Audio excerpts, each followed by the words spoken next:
नमस्कार आप सभी को। आज हम बाल विकास में और महत्वपूर्ण प्रश्न लेकर आए हैं जो आपको परीक्षा के लिए बहुत ही सार्थक और लाभदायक सिद्ध होंगे। तो देखते हैं प्रश्नों की श्रृंखला में महत्वपूर्ण वस्तुनिष्ठ प्रश्न। किसके अनुसार संवेग व्यक्ति की उत्तेजित दशा है? वुडवर्थ। वुडवर्थ ने कहा था कि संवेग व्यक्ति की उत्तेजित दशा है। बालक में सर्वप्रथम भय, क्रोध तथा प्रेम के संवेग विकसित होते हैं। कथन किसका है? वाटसन का। बालक में सर्वप्रथम क्या होते हैं? भय, क्रोध और प्रेम के संवेग विकसित होते हैं। ये कहा था वाटसन ने। सही बात भी है। जब बच्चा करीबन यूं मान के चलिए आप 1 महीने का मतलब जन्म लेने के बाद तो तुरंत वो क्रोध तो होगा नहीं, लेकिन उसके अंदर कहीं ना कहीं प्रेम की भावना धीरे धीरे जागृत होगी और एक उसको थोड़ा भय लगेगा, डर, बाहर के वातावरण में एडजस्ट नहीं कर पाता ना, इसलिए तो सबसे पहले भय नामक संवेग आता है, फिर आता है उसके अंदर थोड़ा सा प्रेम का भाव, फिर उसके अंदर आता है धीरे धीरे धीरे धीरे क्रोध का भाव। तो ये किसने कहा था? वाटसन ने।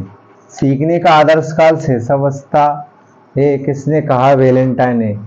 सीखने का आदर्श काल किसको कहा है? वैलेंटाइन महोदय ने शैशवावस्था को। या सीखने का आदर्श काल शैशवावस्था है किसने कहा? तो ये कहा वैलेंटाइन ने। सही बात ही है।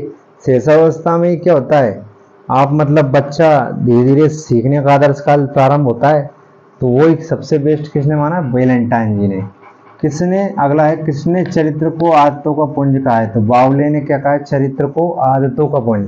देखना, चरित्र का निर्माण कब होता है? आपकी आदतों के कारण। आदतें आप जैसी बनाएंगे, आपने अगर अच्छी आदतें बनाए तो लोग कहेंगे यार उसका चरित्र अच्छा है, उसका कैरेक्टर अच्छा है, अच्छा व्यक्तित्व है। और अगर जैसे आपकी गलत संगति है, गलत कार्य करते हैं, गलत शैली, बोलने का तरीका नहीं है, गलत किसी से भी कुछ भी बोल रहे हैं ऊटपटांग, तो फिर व्यक्ति कह देते हैं कि यार वो तो उसका चरित्र सही नहीं है, कैरेक्टर सही नहीं है। तो किसने चरित्र को आदतों को पुंज कहा? तो बावले ने। तो सही बात है, आदतों का जो पुंज है, आदतों का जो संग्रह है, वही क्या आपका चरित्र होता है। दूसरे वर्ष के अंत तक शिशु का शब्द भंडार हो जाता है 100 शब्द। कल भी हमने स्मिथ के अनुसार पढ़े थे। आज ये प्रश्न आ गया है, दूसरे वर्ष के अंत तक शिशु का शब्द भंडार हो जाता है 100 शब्द। लगभग 100 शब्द उसके मेमोरी में स्टोर हो जाते हैं दो वर्ष तक के बालक में। छठवां प्रश्न है, संवेगों की उत्पत्ति किस संवेग से होती है? तो ये मूल प्रवृत्ति से। संवेगों की उत्पत्ति किस संवेग से होती है? तो ये होती है मूल प्रवृत्ति से। अब देखना, मूल प्रवृत्ति मतलब आपके अंदर कोई इच्छा जागृत हो, कोई प्रवृत्ति आपके अंदर विकसित हो रही है। तो संवेगों की उत्पत्ति किस संवेग से हो रही है? मूल प्रवृत्ति से। तो मूल प्रवृत्ति के कारण ही तो संवेग उत्पन्न होते हैं। कल ही तो अपन ने, मैंने आपको बता दिया 14 संवेग मैकडूगल के अनुसार।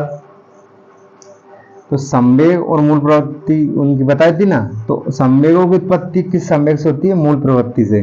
क्या संवेगों की उत्पत्ति किससे होती है? मूल प्रवृत्ति से। ये ध्यान रखना।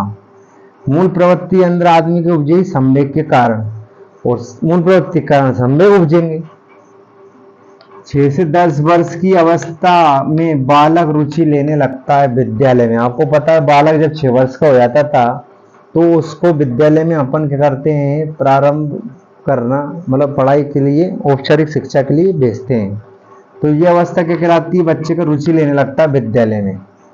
बालक अपने व्यवहार की सामाजिक स्वीकृति जिस अवस्था में चाहता है व्यवस्था है किशोर अवस्था। देखना, बालक क्या करता है? अपने व्यवहार में सामाजिक स्वीकृति चाहता है, मतलब किसी की दाव दोष नहीं सुनना चाहता है, किसी के हिसाब से नहीं चलना चाहता, अपना एक स्वतंत्र मतलब व्यक्तित्व बनाना चाहता है, मतलब स्वतंत्र रहना चाहता है वो, कोई उसके ऊपर कोई प्रेशर न डाले। तो इस प्रकार की भावना कब विकसित हो जाती है? किशोर अवस्था में। किशोर अवस्था होती है 12 से 18 वर्ष की आयु। उसमें अपन जानते हैं बालक को जो अच्छा लगता है, जिद्दीपन आ जाता है उसके अंतर्गत, आक्रामक स्वभाव हो जाता है, वीर पूजा में भाग लेने लग जाता है। इस प्रकार की उसके व्यवहार में परिवर्तन हो जाते हैं। नवा प्रश्न, सबसे अधिक गहन और जटिल सामाजिकरण होता है किशोर अवस्था। सही बात है, सबसे ज्यादा गहन और जटिल सामाजिकरण, मतलब वो जटिल या कठिन सामाजिकरण होता है किशोर अवस्था में। बालक समाज को अच्छे से, मतलब समाज को समझना चाहता है, परिचित होना चाहता है, वो कब होगा? किशोर अवस्था में। सामान्य बालक प्राय किस आयु में बोलना सीख जाते हैं? 11 माह में। मैंने आपको बताया था कि जब बालक 11 से 12 महीने का हो जाता तो या 10 महीने का हो जाता है, सबसे पहले माँ शब्द बोलता है, तो 11 माह में बोलना सीख जाते हैं प्राय अधिकांशतः बालक। 11 महीने 12 वर्ष की आयु तक, मतलब 12 महीने की आयु होते होते, मतलब बच्चे जब 1 साल का होता है तब तक 4-5 शब्द सीख जाता है। बाल मनोविज्ञान के आधार पर प्रत्येक बालक क्या होता है, विशिष्ट होता है। मनोवैज्ञानिकों ने कहा है कि बाल मनोविज्ञान के आधार पर उन्होंने जो रिसर्च की उसके अनुसार प्रत्येक बालक एक स्पेशल क्षमता के साथ और विशिष्ट उसके अंदर एक दक्षता होती है। कोई बालक खराब नहीं होता है और ये सबको मान लेना चाहिए। बालक जो जैसा है, जैसी स्थिति में है, जो वातावरण मिल रहा है उसके अनुसार सब ठीक है। हर बालक क्या होता है, स्पेशल होता है, ध्यान रखना आप। तो भगवान ने उस प्रतिकृति को बनाया है तो कहीं ना कहीं उसको किसी न किसी उद्देश्य के लिए भेजा है। विकास एक सतत और धीमी धीमी प्रक्रिया है। किसने कहा है, लोग ने। विकास कैसे होता है, धीरे धीरे होता है, सतत होता है, निरंतर होता है। तो ये किसने कहा है, हरलोक साहब ने। किसने कहा है, मानववैज्ञानिक हरलोक ने। व्यक्तिगत शिक्षार्थी बालक एक दूसरे से विकास दर में क्या होते हैं, भिन्न होते हैं। शिक्षार्थी किसको बोलते हैं, बालक को। विद्यार्थी किसको बोलते हैं, बालक को। एक दूसरे से विकास दर में क्या होते हैं, भिन्न होते हैं बालक। किशोरावस्था की मुख्य समस्या है संवेगात्मक समस्या, समायोजन की समस्या और शारीरिक परिवर्तन की समस्या। कैसे, संवेगात्मक समस्या जी होती है, कोई ने कुछ कह दिया तुरंत गुस्सा हो जाएगा और गुस्से में कुछ भी कह देगा, तो ये एक समस्या उसके साथ ही है।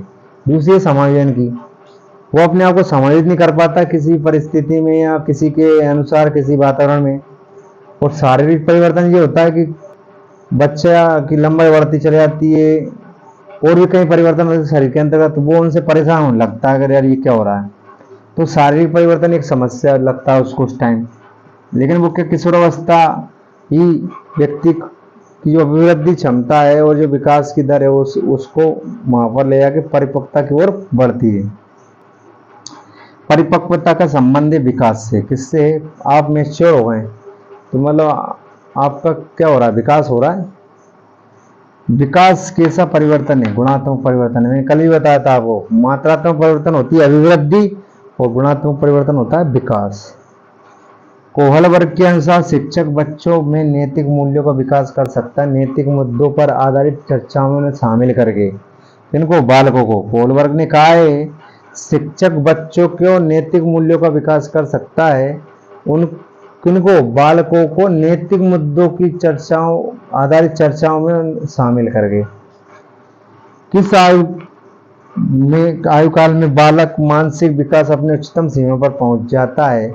मैंने बताया था जब 15 वर्ष का बालक हो जाता है तब उसका विकास उच्चतम स्तर पर पहुंचना प्रारंभ हो जाता है और 15 से 20 तक पूरी तरह से मानसिक विकास, मतलब जो उसका मस्तिष्क का विकास है वो पूर्ण हो जाता है। किशोरों में संवेग नियंत्रण का सबसे अच्छा उपाय है प्रक्षेपण। जैसे बालक क्या करते हैं, कभी कभी कोई चीज प्राप्त नहीं कर पाते, उनके जो संवेग है वो कुछ ना कुछ परिवर्तित होते हुए दिखाई देते हैं, तो वो गलत डायरेक्शन में डिसीजन ले लेते हैं। तो उसके कारण क्या होता है, अगर हम चाहें तो उनको क्या कर सकते हैं, उनकी जो संवेग है उनको प्रक्षेपित कर सकते हैं, मतलब गलत दिशा से हटाकर सही दिशा में मोड़ सकते हैं। किशोरों को नहीं दिया जाना चाहिए लालच। क्या होता है, कभी कभी बालक जैसे पढ़ता नहीं है, थोड़ा कम है, कम पढ़ने में मतलब कम समझ रखता है, या मान लीजिए कि उसके ज़्यादातर रुचि खेलकूद में होती है या किसी और अन्य एक्टिविटी में, तो घर पर माता पिता या शिक्षक स्कूल में क्या कर देते, प्रोत्साहन स्वरूप पुरस्कार या लालच कुछ ना कुछ कहते हैं कि आप इतना परसेंट बना लोगे तो हम आपको ये दिला देंगे, आप ये कर लोगे तो हम आपको ये दिला देंगे। तो इस तरह के लालच विद्यार्थियों को या बालकों को नहीं देना चाहिए, क्योंकि एक सीमा तक तो ठीक है, अगर जैसे आपने एक बार आदत डाल दी तो बच्चा क्या हो जाएगा, धीरे धीरे बिगड़ता चला जाएगा और वो कोई भी काम करेगा तो बिना पुरस्कार या बिना लालच के नहीं करेगा और उसका खामियाजा ये होगा कि आप जीवन भर भुगतेंगे। तो बच्चों को थोड़ा सा मतलब कोई भी चीज़ के लिए मतलब उनको महसूस होना चाहिए कि यार अपन को ये चीज़ क्यों नहीं मिल रही, थोड़ा सा मतलब उनको तुरंत नहीं देना चाहिए। मनुष्य के शरीर में हड्डियों की संख्या कम होती है प्रौढ़ अवस्था में। किसमें होती है, प्रौढ़ अवस्था में।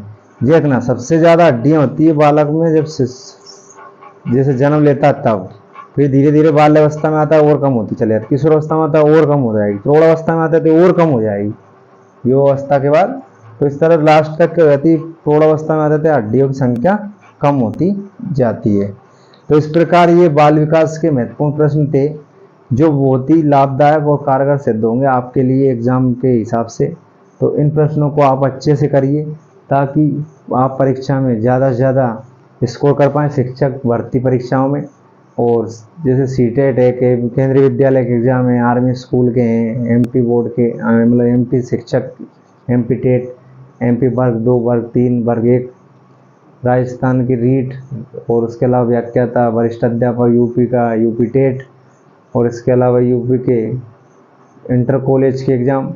तो इस तरह के मतलब आपके जितने भी एग्ज़ाम हैं आपके भारत के अंदर शिक्षा से संबंधित शिक्षक बनने के, उनमें ये बहुत ही लाभदायक आपके लिए सिद्ध होंगे। बहुत बहुत धन्यवाद। जय हिंद, जय भारत।